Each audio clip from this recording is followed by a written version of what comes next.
श्री स्वामी समर्थ. स्वामींसाठी आपुलकीनं दिलेली प्रत्येक गोष्ट ते स्वीकारत असतात. पण स्वामींच्या दर्शनाला जात असाल तेव्हा आवर्जून त्यांच्यासाठी विडा नक्की घेऊन जावा. कारण विडा हा स्वामींना अत्यंत प्रिय आहे आणि विडा अर्पण केल्यानं लाभ होतात असाही अनेक भाविकांचा अनुभव आहे. स्वामींच्या दर्शनासाठी हा विडा कसा घेऊन जावा आणि तो कसा अर्पण करावा, त्याचे होणारे लाभ चला जाणून घेऊयात. पण त्याआधी आमच्या चॅनलला सबस्क्राईब करा, बेल आयकॉनला क्लिक करा. तुम्ही जर हा व्हिडिओ फेसबुकवर पाहत असाल तर फेसबुक पेजलाही फॉलो करा. भक्त आपल्या आवडीच्या गोष्टी भगवंताला अर्पण करतो आणि त्याची भक्ती पाहून भगवंत त्याचा स्वीकारही करतो. त्यानुसार आपण जसा देवाला नैवेद्य अर्पण करतो तसा देवाला विडाही दिला जातो. रसिक भक्तांनी त्यावरही सुंदर कवनं लिहिलेत. या कवनाचे शब्द लक्षात घेतले तर हा केवळ प्रापंचिक विडा नाही तर पारमार्थिक विडा असल्याचं लक्षात येईल. हा विडा अर्पण देवाला करायचा आणि त्यामुळे चढणारा भक्तिरंग भक्तानं अनुभवायचा, हा त्यामागचा मूळ भावार्थ. त्यामुळे केवळ स्वामींनाच नाही तर श्री दत्तांना, भगवान हनुमंताला आणि प्रभू श्रीरामरायाला, शिवाय विठुरायाला, साईनाथाला अशा अनेक देवांना विडा अर्पण केल्याची सुमधुर कवनं आपल्याला आढळून येतात. हा झाला पारमार्थिक उद्धार. आता प्रापंचिक उद्धार कसा होतो तेही जाणून घेऊया. कोणत्याही पूजेमध्ये विड्याचं पान वापरणं खूप शुभ मानलं जातं. हिंदू धर्मात विड्याचं पान अत्यंत पवित्र मानलं जातं. असं मानलं जातं की समुद्र मंथनाच्या वेळी देवतांनी भगवान श्रीहरी विष्णूंची विड्याच्या पानांनी पूजा केली. तेव्हापासून पूजेत विड्याचा वापर केला जातो. या पानांमध्ये देवी देवता वास करतात असंही मानलं जातं. शिवाय ज्योतिषशास्त्रात विड्याच्या पानाशी संबंधित उपाय आणि युक्त्या खूप प्रभावी मानल्या गेल्यात.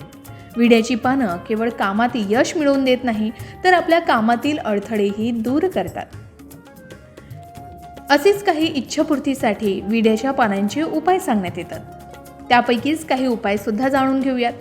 इच्छापूर्तीसाठी दर मंगळवारी किंवा शनिवारी स्नान करून मंदिरात जावं आणि भगवान बजरंगबलीला गूळ खोबऱ्याचा नैवेद्य दाखवून विडा अर्पण करावा.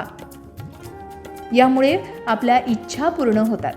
त्यानंतर दुसरा उपाय असा आहे की विड्याच्या पानामध्ये सकारात्मक ऊर्जा असते. ही पानं नकारात्मक शक्तींना शोषून घेतात. म्हणून वास्तुशास्त्रानं घरात नागवेलीच्या पानांचा अर्थात विड्याच्या पानांचा वेल लावावा असं सांगितलं जातं.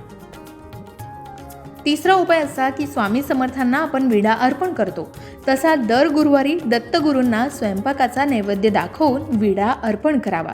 त्यामुळे कौटुंबिक कलह दूर होऊन कुटुंबात नातं सुधारतं असं सांगितलं जातं. या व्यतिरिक्त पुढचा उपाय असा की व्यवसाय वाढीसाठी किंवा देवी लक्ष्मी प्राप्तीसाठी मंगळवारी किंवा शुक्रवारी एखाद्या सुहासिनीची ओटी भरून जेऊ घालून तिला विडा द्यावा. तिनं संतुष्ट होऊन आशीर्वाद दिले असता व्यवसाय आणि वृद्धी शिवाय लक्ष्मी प्रसन्न होते असं सांगितलं जातं. तर अशा प्रकारे आपणही स्वामींच्या दर्शनाला जात असाल तेव्हा त्यांच्यासाठी विडा नक्की घेऊन जावा. स्वामींसाठी आपुलकीनं दिलेली प्रत्येक गोष्ट ते स्वीकारतात, म्हणून त्यांच्यासाठी विडा नक्की घेऊन जावा. कारण स्वामींना विडा अर्पण केल्यानं लाभ होतात असाही भाविकांचा अनुभव आहे. या व्यतिरिक्त अक्कलकोट निवासी ब्रह्मांड नायक श्री स्वामी समर्थ महाराजांची सेवा लाखो भाविक करतात. परंतु अजूनही असंख्य भाविकांना स्वामींची सेवा कशी करावी किंवा स्वामींची पूजा कशी करावी याबद्दल माहिती नसतं. तर काही जणांना स्वामी महाराजांच्या सेवेविषयी अनेक गैरसमज जे काही लोकांमुळे निर्माण झालेले आहेत. यावर सर्वांचे विचार करून त्याविषयी विवेचनही करण्यात आले. त्यासाठी स्वामींची पूजा ही आपल्या घरी स्वामींचे अधिष्ठान ठेवून करत असताना आपण स्वामी महाराजांच्या प्रतिमा मूर्तीची स्थापना करू शकतो. स्वामींची मूर्ती अथवा प्रतिमा यापैकी जे आपल्याला शक्य होईल त्यानुसार त्यांची स्थापना आपल्या घरी करावी असं सांगितलं जातं. यात कुठलाही भेद नाही. बरेच लोक सांगतात की स्वामींची मूर्ती घरात ठेवू नये कारण त्यावर रोज अभिषेक करावा लागतो. दर गुरुवारी षोडशोपचार पूजा करावी लागते. रोज नैवेद्य आरती करावी लागते इत्यादी गोष्टी आहेत. पण हा केवळ गैरसमज मानला गेलाय. आपल्या देवघरात आपल्या इच्छेनुसार स्वामींची मूर्ती अथवा कोणतीही स्वामींची प्रतिमा ठेवावी असं सांगितलं जातं. स्वामींची मूर्ती असेल तर रोज मूर्तीला स्नान घालून, प्रतिमा असेल तर पाणी शिंपडून स्वच्छ वस्त्रानं पुसून घेऊन अष्टगंध नक्की लावावं. उपलब्ध असतील ती फुलं स्वामींना अर्पण करावी. स्वामी महाराजांना सर्वच फुले आवडतात असंही म्हणतात. त्यांना अप्रिय असं एकही फूल नाही. तेव्हा उपलब्ध असणारे कोणतेही फूल किंवा तुळशी मंजुळा, तुळशीपत्र स्वामींना वाहावीत असं सांगितलं जातं. नंतर अक्षता वाहाव्यात. त्यानंतर दीप अगरबत्ती ओवाळून आपण जो स्वयंपाक केला आहे तो नैवेद्य दाखवावा. या व्यतिरिक्त भाजी भाकरीचा नैवेद्य सुद्धा सकाळ संध्याकाळ स्वामींना दाखवावा असंही म्हणतात. एखाद्या वेळी शक्य नसेल तर दूध, साखर, पेढे किंवा फरसाण ठेवलं तरी चालतं असंही म्हणतात. मात्र स्वयंपाकात किंवा खाण्यासाठी केलेली प्रत्येक गोष्ट अगोदर स्वामींना अर्पित करावी असं सांगितलं जातं. नैवेद्याच्या बाबतीत सुद्धा स्वामी महाराजांना प्रिय अप्रिय असं काहीच नाही असंही म्हणतात. या व्यतिरिक्त दररोज सकाळी उठल्याबरोबर स्वामींचं स्मरण करावं. घराबाहेर पडताना आणि बाहेरून घरात आल्यावर सुद्धा प्रथम स्वामींचं दर्शन किंवा स्मरण करावं. हृदयात प्रेम, वात्सल्य, ममता ठेवावी. आचरण शुद्ध ठेवावं. प्राणीमात्रांबद्दल दया असू द्यावी. कोणाबद्दलही द्वेष, मत्सर ठेवू नये. सर्वांचं कल्याण व्हावं हीच भावना सदैव असू द्यावी. काही कारणास्तव एखाद्या दिवशी स्वामींची पूजा झालीच नाही तरी त्याचं दुःख न करता त्याऐवजी स्वामींची अंतःकरणातून क्षमा मागावी आणि स्वामींचं सतत नामस्मरण करावं. कारण कर्मकांडांचा देखावा करण्यापेक्षा हृदयातून स्वामींचा ध्यास करणं महत्त्वाचं ठरतं असंही म्हणतात. श्री स्वामी महाराज हे भक्तवत्सल्य आणि भक्ताभिमानी आहेत. आपल्या भक्तांनी केलेली तोडकी मोडकी पूजाही ते अतिप्रेमानं स्वीकारतात.